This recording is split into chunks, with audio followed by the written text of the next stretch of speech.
চোর তার বন্দুক বের করলো এবং তাতে দুটি বিশেষ বুলেট ভরল। তারপর সে প্রচন্ড গরমে টানা 3 দিন 3 রাত ধরে বালির গর্তে লুকিয়ে রইল। অন্যদিকে তার সঙ্গী আগুন ছোড়া মেশিন হাতে পুরো প্রস্তুত ছিল। দীর্ঘ প্রতীক্ষার পর অবশেষে টাকা ভর্তি একটি ট্রাক সেখানে এসে পৌঁছালো, যার ভেতরে দুইজন নিরাপত্তারক্ষী আরামে বসেছিল। হঠাৎ সামনের রাস্তায় বালির একটি ঢিবি তৈরি হলো। ট্রাকের রাস্তা বন্ধ হয়ে গেল। গার্ডদের সঙ্গে সঙ্গেই সন্দেহ হলো কিছু একটা গোলমাল আছে। তারা ট্রাকে লাগানো ক্যামেরা ঘুরিয়ে চারপাশ দেখতে লাগলো, কিন্তু কিছু অস্বাভাবিক না দেখে চালক ট্রাকটিকে দ্রুত এগিয়ে নিয়ে যাওয়ার সিদ্ধান্ত নিল। ট্রাকটি বালিতে ঢুকতেই টায়ার ভেতরে বসে গেল। এদিকে লুকিয়ে থাকা জন বুঝে গেল এখনই সুযোগ। সে মাথা উঁচু করে গুলি ছুড়ল। গুলি লাগতেই এক গার্ড ভরকে গিয়ে কোনো কিছু না ভেবেই মেশিন গান থেকে গুলি বর্ষণ করতে লাগলো, কিন্তু চোর তো কোথাও দৃশ্যমান ছিল না। সব গুলি বিফলে গেল। আতঙ্কিত হয়ে তারা ইমার্জেন্সি বাটন টিপল এবং ওয়্যারলেসে হেড অফিসে খবর দিল, কিন্তু ততক্ষণে অনেক দেরি হয়ে গেছে। সেই মুহূর্তে আগুন ছোড়া মেশিন হাতে থাকা আরেক চোর ট্রাকের কাছে চলে এলো এবং সরাসরি চালকের দিকে আগুন ছুড়ল। চালক দ্রুত দরজা খুলে নেমে দৌড় দিল,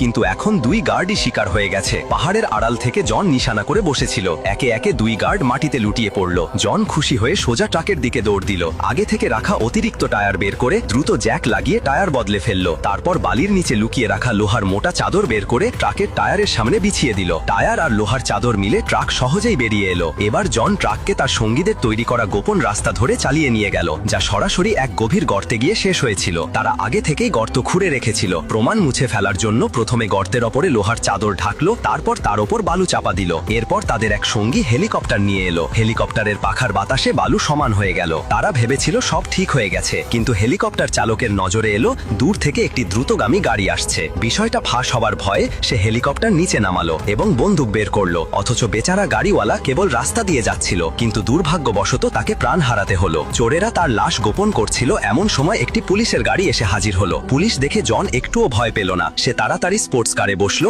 মৃত লোকটার চশমা পরে সোজা পুলিশের সঙ্গে দেখা করতে গেল। খুব স্বাভাবিকভাবে অভিনয় করলো। তবুও পুলিশের সন্দেহ হলো। তারা ভালোভাবে চেক করলো, কিন্তু কিছু পেল না। কিছুক্ষণ পর আরো পুলিশ এসে পুরো এলাকা ঘিরে ফেললো, বিশেষ করে গর্তের চারপাশ। 3 দিন কেটে গেল, কিন্তু ট্রাক কোথাও খুঁজে পাওয়া গেল না। কোনো প্রমাণ না থাকায় জনকে ছেড়ে দিতে হলো। পুলিশ চলে যেতেই জন চুপি চুপি বাংকারের ভেতরে ঢুকে পড়ল। এবার পালা ছিল ট্রাকের ভেতরে থাকা টাকা বের করার, কিন্তু সঙ্গীর কথা শুনে জনের মাথা ঘুরে গেল। সঙ্গী জানালো ট্রাক খুব শক্ত লোহার তৈরি এবং সেটা কেবল ভেতর থেকে খোলা যায়। এর মানে ট্রাকের ভেতরে এখনো কোনো গার্ড বেঁচে থাকতে পারে। এবার তাদের কোনোভাবে ভেতরে থাকা লোকদের বাধ্য করতে হবে যেন তারা ট্রাক খুলে দেয়। এজন্য তারা গ্যাস মাস্ক